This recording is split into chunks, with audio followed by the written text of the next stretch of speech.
Estamos de regreso en No se diga más y hoy estaremos conversando con el economista Emilio Hungría. Trataremos varios temas, entre estos la reforma fiscal y las criptomonedas. Ya lo tenemos con nosotros. Muy buenas noches, bienvenido. Gracias por estar con nosotros. Gracias a ustedes por tenerme acá. Un placer. Arranquemos, Cari. Bienvenido a No se diga más. Vamos a empezar hablando de un tema que tiene a los dominicanos un poco preocupados y es la reforma fiscal. ¿Qué implicaciones podría tener esto en un año como este de tanta incertidumbre? O sea, estamos sobrepasando una pandemia y ¿qué implicaciones podría tener?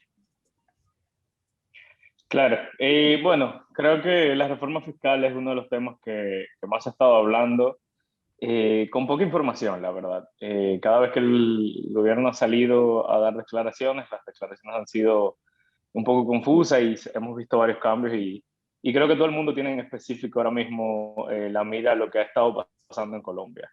En Colombia se ha iniciado una serie de protestas que en gran parte iniciaron justamente por un plan del gobierno colombiano de hacer una reforma fiscal. Y una reforma fiscal que era necesaria en Colombia y es necesaria en República Dominicana y en muchos otros países del mundo, porque los gobiernos tuvieron que asumir un incremento en el gasto importante durante la pandemia y una caída en sus ingresos. Y eso implicó que en gran parte tuvieran que asumir más deuda.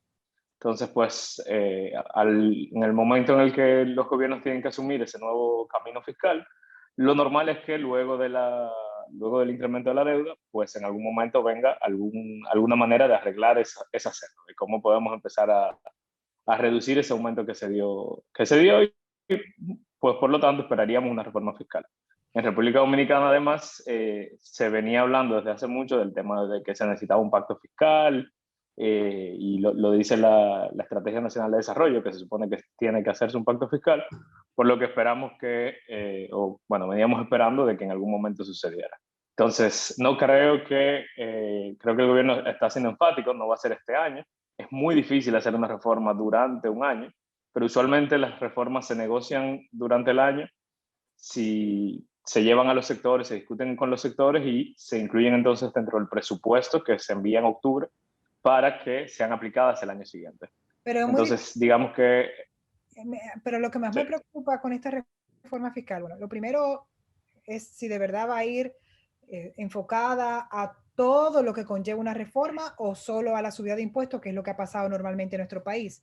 Y número dos, en un momento donde la inflación está, o sea, por los cielos, los precios de los productos es una locura y lo entendemos.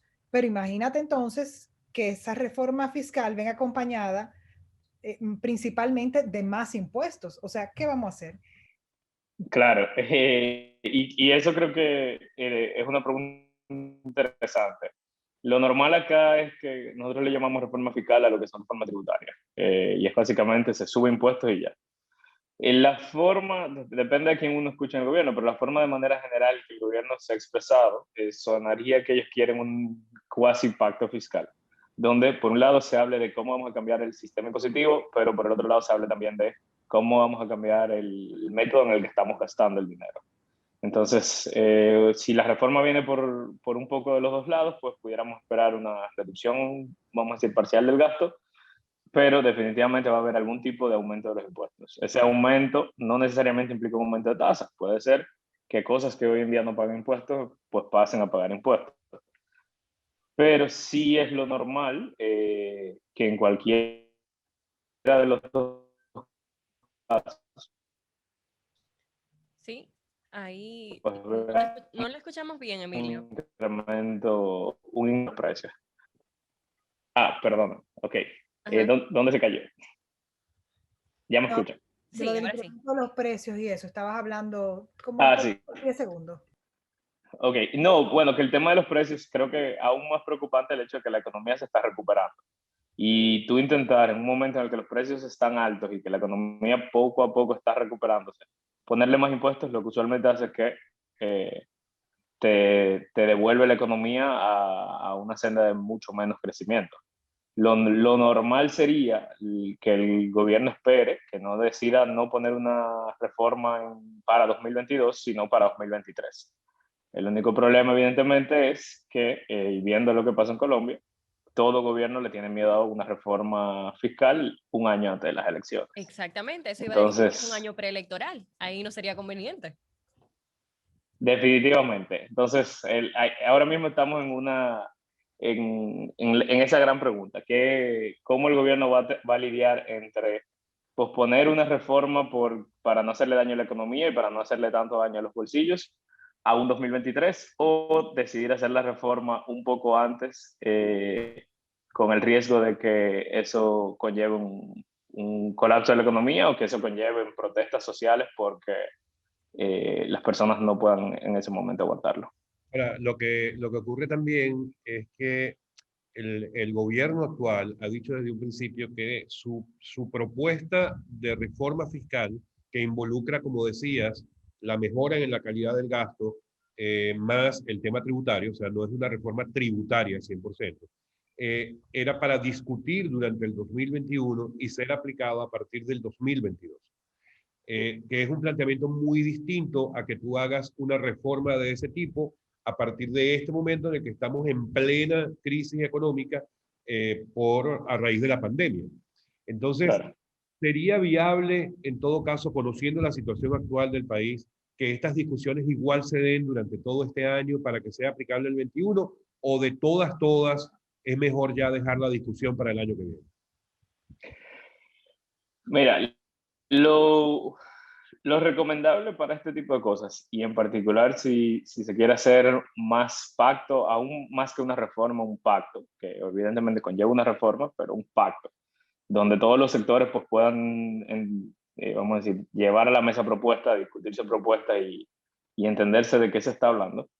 Y lo normal sería que eso fuesen discusiones prolongadas, o sea, uno esperaría que no son discusiones de 1 o 2 meses. Y hablando de que en octubre tienen que someter el presupuesto, uno estaría diciendo que aún si convocan en el próximo mes, lo que se tendría sería tal vez 3 meses para discutirlo. Entonces, lo lógico sería realmente intentar posponer, no posponer las discusiones, sino posponer la reforma para que se pueda dar un periodo prolongado, tal vez de un año de las discusiones, y entonces ya hablar de un 2023, hacer la reforma completa. Ahora, el gobierno tiene en sus manos algunas decisiones que puede tomar. El gobierno puede hacer cambios directos a la forma en que está gastando. Por desgracia, lo único que he visto que el gobierno ha cambiado hasta ahora ha sido que ha reducido el gasto de capital. Y eso es muy preocupante porque eso tiene mucho que ver con el gasto de largo plazo de la economía, temas de mejorar la infraestructura y demás. Ahora, el gobierno pudiera pues, tomar otras decisiones, cómo está gastando en el tema social, cómo está dando subsidios y demás, y eso serían posiciones internas que no requerirían necesariamente de un pacto social. Esto es en cuanto al gasto, pero en cuanto a las recaudaciones, ¿hay mecanismos que permitan aumentar las recaudaciones sin tener que llegar a la reforma fiscal? Bueno, hay dos mecanismos. Hay dos mecanismos. Uno es una trampa, para decirlo así, realmente, es que el hecho de que hay algunos impuestos que están aprobados, pero el gobierno ha pospuesto su aplicación. Entonces, el gobierno pudiese, algunos que se habían quedado aprobados de reformas anteriores, decidir aplicarlos. Recientemente, por ejemplo, el gobierno bueno, la DGI anunció que iba a empezar a aplicar un impuesto adicional en el tema de las transferencias inmobiliarias, por ejemplo, que era un impuesto que estaba aprobado desde hace un tiempo. Quedarían otros, creo que había uno específicamente al tema de los vehículos y habrían algunos otros por ese lado. Por el otro, la otra manera en que el gobierno usualmente tiene para hacer eso es mejorando la administración tributaria. El único problema es que mejorar la administración tributaria implica realmente caerle atrás a los que están evadiendo. Y eso es un trabajo que usualmente conlleva un fortalecimiento de la DGI, un fortalecimiento tal vez de la DGA, pero también conlleva, de nuevo, en una época en la que la economía se está intentando recuperar, conlleva que te pongan más trabas burocráticas al momento de realizar tus pagos de impuestos. Y usualmente no es algo tan fácil de hacer en el corto plazo, conlleva un tema de un par de años para ir mejorando. Entonces, lo normal sería o nuevas figuras impositivas o ampliar, incrementar los impuestos, algunos impuestos actuales, o eliminar exenciones a ciertos sectores. Y ahí pudiéramos pensar desde el ITEVIS, el impuesto sobre la renta, a temas de sectores particulares. Hablando de ese tema precisamente de exenciones, Emilio, suele decirse que por muchos años ha habido sectores que han aprovechado unas exenciones muy importantes de impuestos. ¿Cuáles podrían ser esos sectores que serían susceptibles de empezar a pagar impuestos por su actividad? Claro, bueno, mira, por el lado de las exenciones, uno puede buscar, vamos a decir, las exenciones sectoriales. Ahí uno encuentra zonas francas, uno encuentra el sector industrial, uno encuentra cine y uno encuentra turismo, básicamente. Son de los grupos que pudiéramos decir que son más grandes. La pregunta es ahí, evidentemente, si el gobierno desea tocar algunos de esos. Por ejemplo, para mí que sería un error tocar el tema de las zonas francas ahora mismo. Porque, bueno, gran parte del arranque de la economía que le ha permitido ahora mismo crecer las exportaciones y mantener la entrada de dólares ha sido que las zonas francas se han mantenido muy fuertes. Por el lado del sector industrial, el gobierno acaba de pasar recientemente una extensión de la ley de proindustria, entonces sería un poco contradictorio justo cuando tú pasas unas exenciones decir que le quieres dar para atrás. Por el tema del turismo, quitarle exenciones al turismo uno de sus peores momentos también no parecería muy sabio. Y el cine dominicano, que por tanto tiempo fue criticado, parecería que por fin estamos creando eh, una infraestructura alrededor del cine que lo ha empezado a hacer arrancar. Vemos que muchas películas internacionales se han estado grabando, entonces tal vez tampoco parecería el mejor momento. Por ese lado, y esas son de las principales exenciones que hay sectoriales. La otra exención que hay, que es la más grande de todas, es la exención del ITEVIS. Es el hecho de que, por ejemplo, nosotros no pagamos ITEVIS por el agua que consumimos, no pagamos ITEVIS por una serie de bienes básicos. Pero evidentemente el principal problema que se tiene es que afecta directamente a todas las personas, a todos los consumidores, y evidentemente tanto afecta a los ricos como afecta de manera mayor a la clase media, media baja y a los pobres. ¿Por qué? Bueno, porque gran parte de su consumo es justamente consumo en bienes básicos. En el caso específico de cómo en las exenciones vemos que muchas veces pues son positivas para sectores que en ocasiones uno dice, wow, se les protege mucho y al final son, o sea, suelen ser personas que no se encuentran hasta en una posición privilegiada. Hay una teoría también de aplicar los impuestos según los ingresos que tú tengas. O sea, unos dirán castigar más a la clase más pudiente y quitarle peso a aquellos que tienen menos ingresos. ¿Qué tú entiendes de esa forma de llevar una economía en cuanto a impuestos se refiere? Claro, la progresividad de los impuestos, que así es que se le llama básicamente, vamos a ponerle impuestos a los más ricos, o que los ricos paguen más impuestos como porcentaje de sus ingresos. Es algo que de hecho, hay que decirlo, está dentro de nuestro impuesto sobre la renta. Por ejemplo, toda persona que gana creo que menos de 35,000 pesos al mes no paga ni un peso de impuesto sobre la renta, pero Ahí, por encima de eso empiezan a quitarte y de hecho sube un poco la escala. Se pudiese hacer eso tal vez más progresivo, se pudiese bajar el límite inferior, dígase, se empieza a cobrar desde más bajos niveles, sí. Pero evidentemente ahí hay, vamos a decir, dos problemas. El primero es hacer eso, si lo bajas, si lo que haces es bajar el límite exento, pues evidentemente lo vas a estar cobrando una clase media. Una clase que cobra 25,000, 30,000 pesos, que le empiezas a quitar del excedente de los 25,000 un 25%, pues es pesado, pero tal vez te ayudaría a recordar mucho.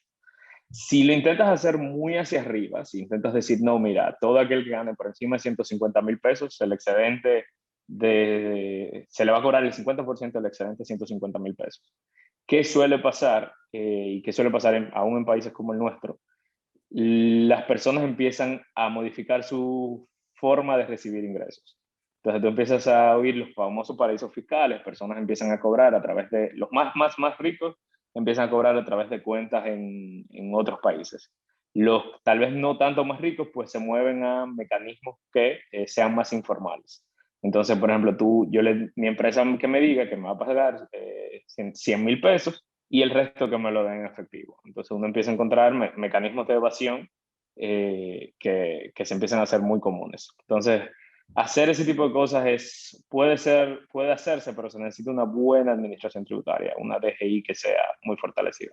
Muy importantísimo eso. Y que la teoría sobre bajar los impuestos para recaudar más, ¿qué tú crees de esa teoría? Ok, bajar los impuestos para recaudar más, usualmente se habla de la curva de Laffer. Y básicamente lo que se presume es, hay algunos impuestos que pueden estar muy altos. Y la lógica te dice algo como lo siguiente. Si tú pagaras sobre cualquier cosa el 100%, el 100% de impuestos sobre tus ingresos, por ejemplo, tú decidirías no trabajar. Entonces, si bajamos un poco los impuestos, algunas personas van a decidir trabajar y por lo tanto se recauda más. Entonces, hay algún nivel en el cual los impuestos son tan altos que lo que están incentivando es informalidad, o lo que están incentivando es que las personas no trabajen o que las personas se vayan del país o lo que sea. ¿Qué sucede con el tema de la curva de Laffer? En República Dominicana no hay ningún tipo de evidencia de que nosotros estemos ni cerca de esos niveles. En Estados Unidos, de hecho, cuando se habló de la curva de Laffer, estamos hablando de que el impuesto marginal estaba como un 60%. En República Dominicana el impuesto marginal más alto que tenemos sobre las rentas es como un 32%. Entonces parecería que estamos muy lejos de ahí. Definitivamente pudiera ser algo que se pudiera intentar, pero me parecería que sin una buena evidencia de por qué se va a hacer, no parecería una buena idea, al menos para recaudar más. Para otras cosas puede ser muy bueno. Reducir impuestos para que las personas se formalicen más, reducir impuestos para que las personas se queden con más dinero en sus bolsillos, perfecto. Pero para recaudar más no me parece que estamos ni cerca. No es un secreto que ahora mismo la República Dominicana tiene un alto nivel de endeudamiento. Se hablaba hace unos días de un 70% del Producto Interno Bruto. Entonces, esto en cierto modo obligaría al Estado, al gobierno, a aumentar las recaudaciones. Pero entonces, si no hacemos la reforma fiscal, tenemos un alto nivel de endeudamiento, ¿cómo vamos a pagar? Bueno, ahí creo que lo primero que hay que decir es todavía podemos pagar. No creo que estamos en un nivel de insolvencia para nosotros poder pagar la deuda. Y cuando se habla del 70% de la deuda como porcentaje del PIB, hay que aclarar que mucho de esto es deuda de largo plazo. O sea, nosotros tenemos deuda colocada a 40 años. Entonces, por ejemplo, si yo debo 100.000 pesos y los tengo que pagar mañana es una cosa, pero si debo 100.000 pesos y los tengo que pagar en plazo durante 40 años es otra cosa. Entonces, no es que el 70% lo tenemos que pagar mañana.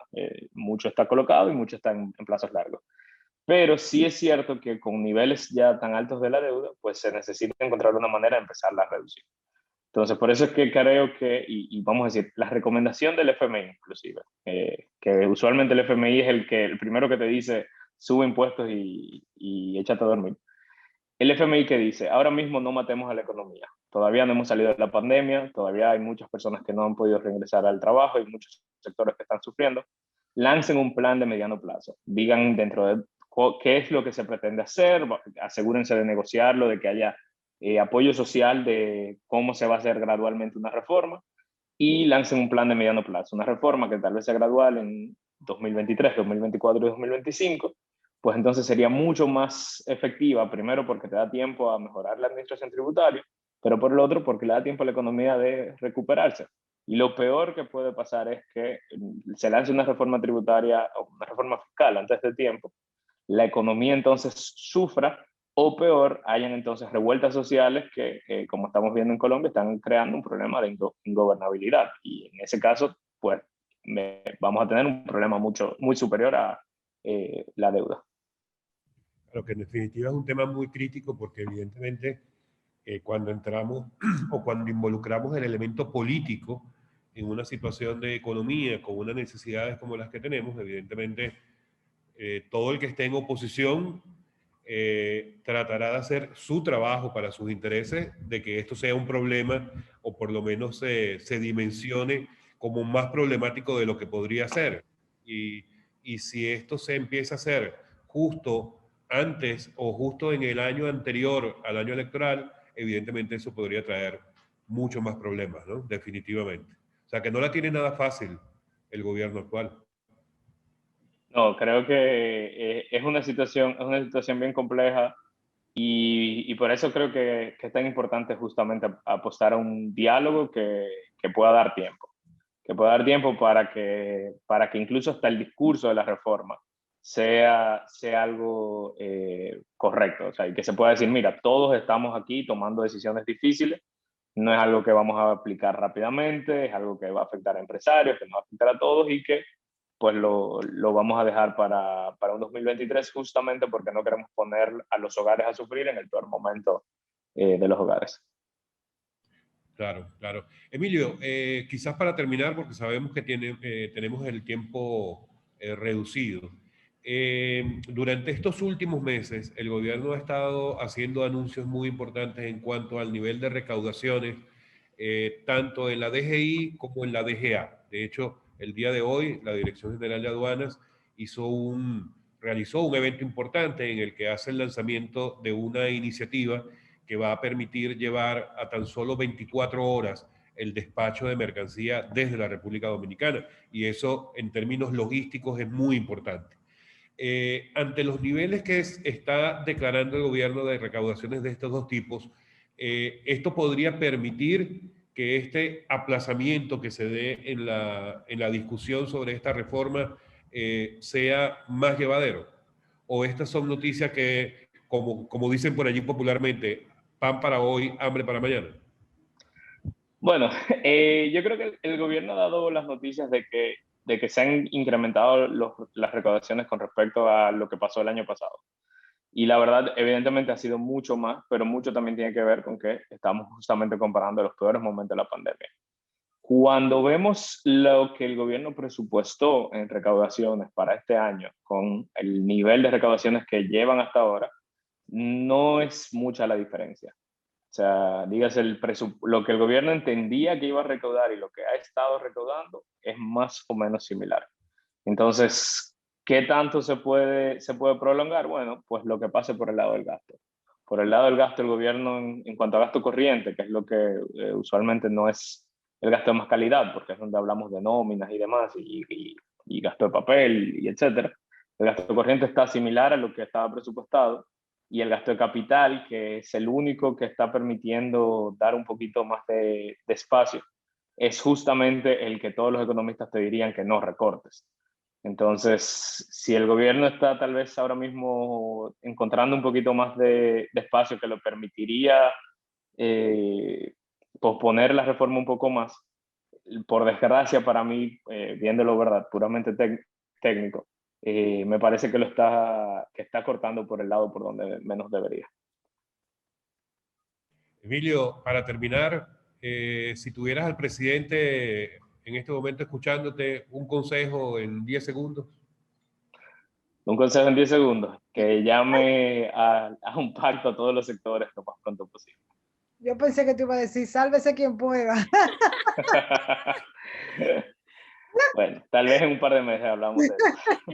Emilio, pues muchísimas gracias por acompañarnos y por ayudarnos a entender un poquito más lo que está pasando a nivel fiscal y el impacto que pudiera tener en nuestras vidas estas decisiones. De verdad que es súper buena explicación de tu parte.